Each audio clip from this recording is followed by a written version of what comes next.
here with my sidekick, Dabby, and today I am talking about a book by a fellow but much more popular YouTuber, Again But Better by Christine Riccio.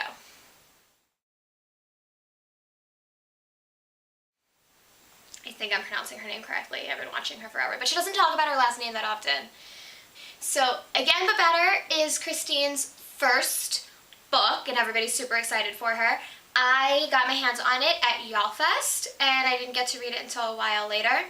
You might wonder why I'm wearing a Twilight shirt talking about this book, and it's because most of the book takes place in 2011, and Twilight was like still coming out, and I'm like, when else am I gonna get to bring out my Twilight shirt? And I know Christine's a big fan of Twilight, so I'm like, you know what? I'm wearing my Twilight shirt for this one, because I'm probably never gonna wear it again. Again But Better is about a girl who is going abroad to kind of get a new start with college. She felt like she wasn't doing it the right way the first 2 years. She wasn't really like going out meeting people, and she decides, you know what? I'm going to go abroad where I don't know anybody, and I'm going to do it the right way this time. And it starts out really well, and then it kind of falls apart, and then a lot of other things happen that I'm not going to get into because they would be a spoiler. I really loved this story. When I rated it, I initially gave it 5 stars and then put it down to 4.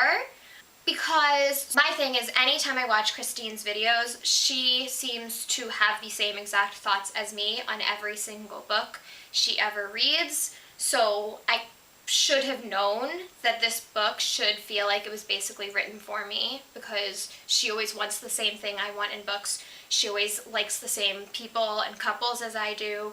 Her favorite parts are my favorite parts. So I'm like, okay, clearly this book is going to be perfection to me. Once I really sat and thought about it for a little bit though, I did have one major issue with the creativity part of it. There was one issue that kept me from keeping it at 5 stars. It was just it was a little bit too Christine. And they always say, write what you know, but she literally just put herself into this book, which is good, but I don't want to literally see the author as the character. She looked like her, she acted like her, she had the same overall experiences as her. The plot obviously was the major plot was not something that Christine had gone through, at least I don't think so. But there was a little bit of a lack of creativity, and it was a little frustrating. The girl is even a blogger, and her blog name is almost identical to Christine's YouTube channel. So really, I'm a writer too. I put myself into my characters, but not nearly this much. I put part of myself into one character and part of myself into another. I'm not putting myself into a story. That was my major issue here. With that said, that was my only real issue. I loved the main character. I was going completely crazy at a couple points. I read this in 2 days, first of all. And I got about halfway through on my first day, and I could not sleep. I literally could not sleep because of how part 1 ended. I just kept thinking about it, and I could not sleep. I was like, what on earth? In a good way? I was so frustrated. Oh my gosh, I could not stop thinking about it. I literally didn't sleep. And then I woke up the next day, and I obviously just had to keep reading. And then I understood. But yeah, I'll get more into that in the spoiler section. Characters. Again, I liked the main character. I liked the romantic interest, although he really annoyed me several times, as he was supposed to. I liked her friends. I really liked the relationships that she built in this. I wish anything I say, it's borderline spoiler. So, I'm just going to give my spoiler warning.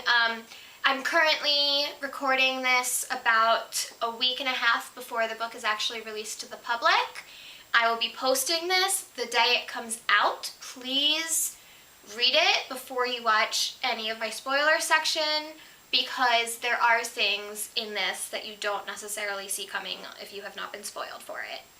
So I'm giving my official spoiler warning now.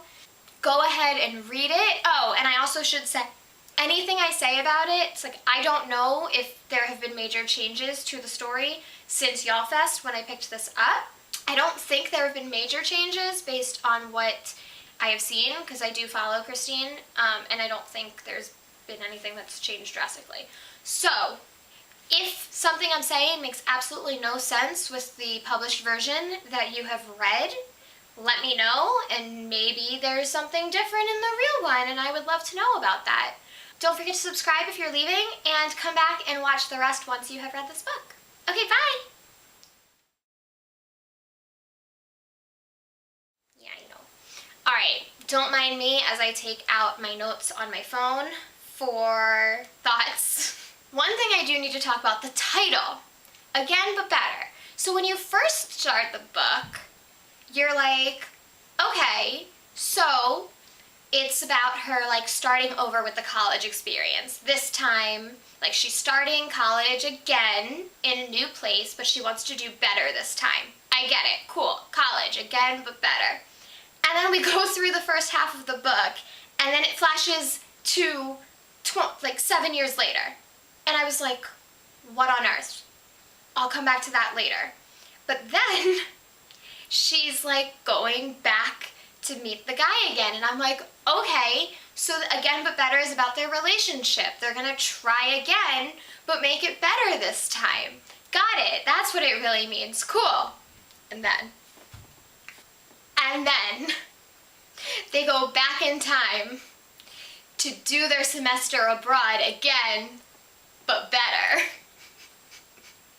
Yeah, the title had 3 meanings in this book. 3, kind of 2, because they never really had the again but better in 2018. But kind of 3, like there were 3 things where I was like, okay, I get it now. I didn't get it until that last one. I didn't, but now I do. Yeah. So one thing that kind of annoyed me at the beginning is I was like, okay, this is basically Anna and the French Kiss. Like, come on. Anna and the French Kiss, she's going off, she's getting this guy, but the only difference is this time the guy doesn't have a girlfriend. Oh wait! Yes, he does. Okay.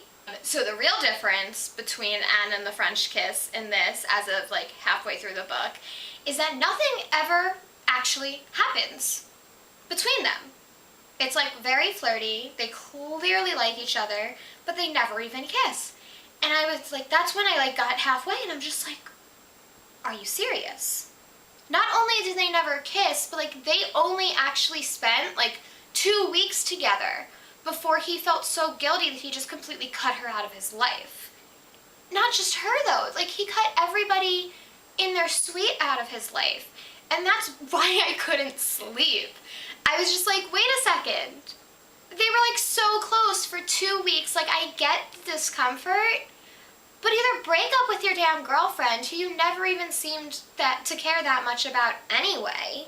And turns out she was evil. Not really, I mean I can understand, whatever. So either break up with your girlfriend or just be friends. You can be friends with somebody. I've been friends with people I had a crush on and I got over it because they were my friend. Like, come on, are you kidding? Especially in college, that was ridiculous. Especially like having to cut out all of his friends. Like those are the people he spent his first 2 weeks with. He was growing a relationship. They had plans to like have like these weekly things happen, and he just like dropped off the face of the planet because he felt uncomfortable being around this girl he had a crush on when he had a girlfriend. Like, break up with her. They were also like, they were from the same school. Like it would be one thing if he was like, I'm not gonna break up with this relationship I'm building back home because of this girl I'm never gonna see again. Like, they lived in the same area. If they wanted to see each other once they left, they could. Sorry, I was so frustrated when I got to the halfway point of this book and nothing had happened. And then I turned the page and it's like, part 2, 2018. I was like, are you kidding me? Like, as we're getting close to that, I'm just like, they're leaving? She's leaving? I was so frustrated. So we go into the future, and she's kind of miserable, even though she's, like, about to get engaged, and she goes to find Pilot, and he's still with Amy. I'm like, I'm sorry, we didn't see that much of Amy, but, like, from the little I saw, that did not look like a relationship that should have been lasting, especially, like, ugh, that whole thing, like, I understand, like, once he's there, not wanting to, like, break up with her from afar, and, like, blah, blah, blah, but they're really together 7 years later, especially when, like, once he's talking about it, he's like, yeah, she never really trusted me again after that, and I've been working to earn her trust back, but it's not really there. Why are you still together?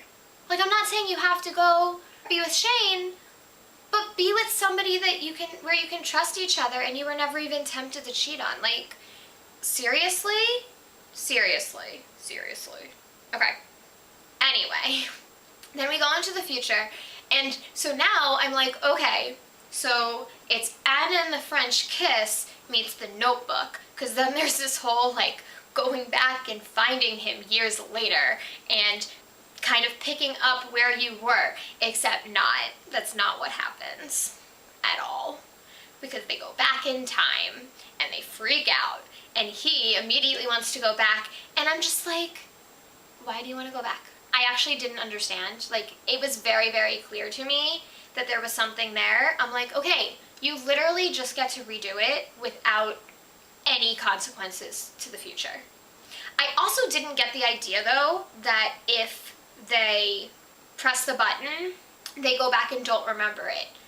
What is that going to help? Isn't the whole point of an experience like this to, like, teach you something in the future? I was expecting them to, like, get to a point where they're like, okay, we've learned that we didn't do this right the first time. We have learned that there's no point trying to, like, redo things in the past. Let's just go back and try to fix it in the future, now that we have learned the lesson. And they would press the button, or it would get pressed by accident, and they would, like, go into the future, and there he would break up with Amy, and she would break off her maybe engagement, and they would come together and make it work from there. That's how I thought it would end. But, like, that couldn't have happened, because if they went back, anything that they learned being in the past, they would have just forgotten, and they would have been in that same miserable state. What is the point of that? So, like, once we found that out, I'm like, okay, maybe they're not gonna press the button. Or, actually, no.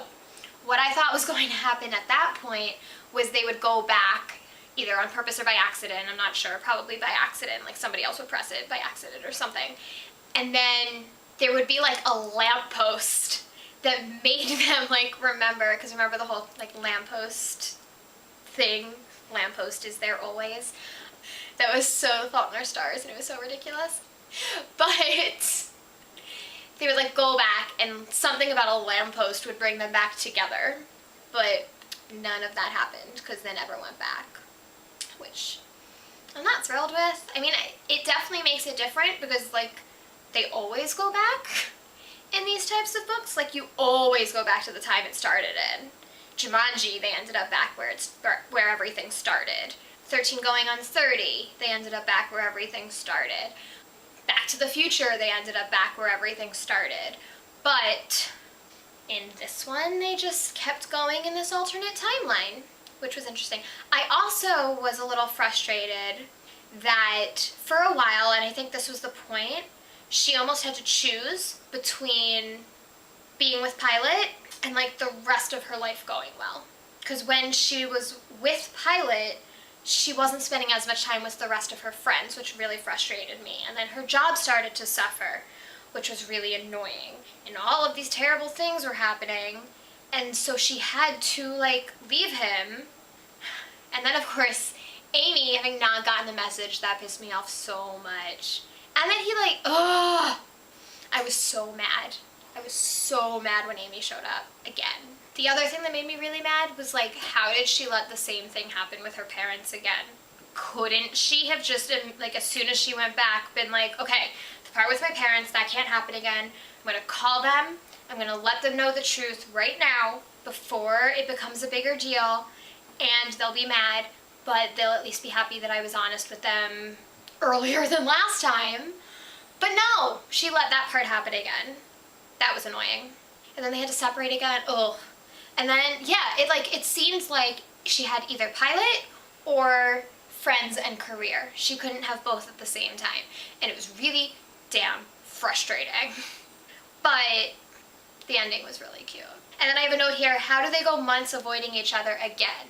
So yeah, so things fall apart. She's like, I'm gonna go press the button. And and then she can't. But then they, like, avoid each other again.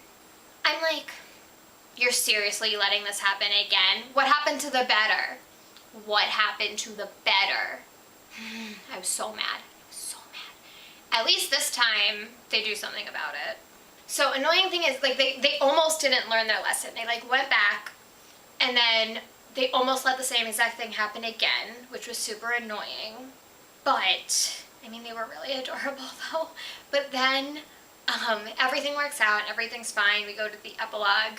They're together, they're happy, they're both successful in their fields. Everything is wonderful. And then that last line, because they had that whole, like, they had the move off where they just kept trying to, like, one-up each other, making moves on each other. And it was adorable and hilarious and ridiculous throughout that section of the book. And then when he proposes and she's just like, damn it, I'm never gonna top this one. I literally burst out laughing. I was like with my family because it was over spring break, and I literally just burst out laughing, and my family's just like, what? And I'm like, the last line of this book was like ridiculous and wonderful and sarcastic and fantastic. Moral of the story, I really liked it. I would not call it perfection. As I'm talking about it, I'm actually finding there are more reasons than just my one for it not to be 5 stars, but I mean, it was her first book, and it was really fun and good, and I really enjoyed it. I would not call it like literary genius, but it was definitely enjoyable. It was definitely the type of book I really like to read, and I'm super excited to see what Christine does next. If you like this video, don't forget to give me a thumbs up. Please comment below with anything that you agree with, disagree with, whatever.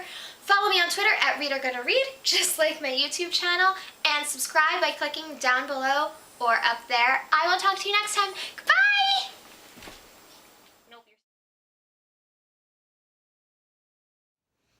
Hey, Ellie and Dobby here. Like the video?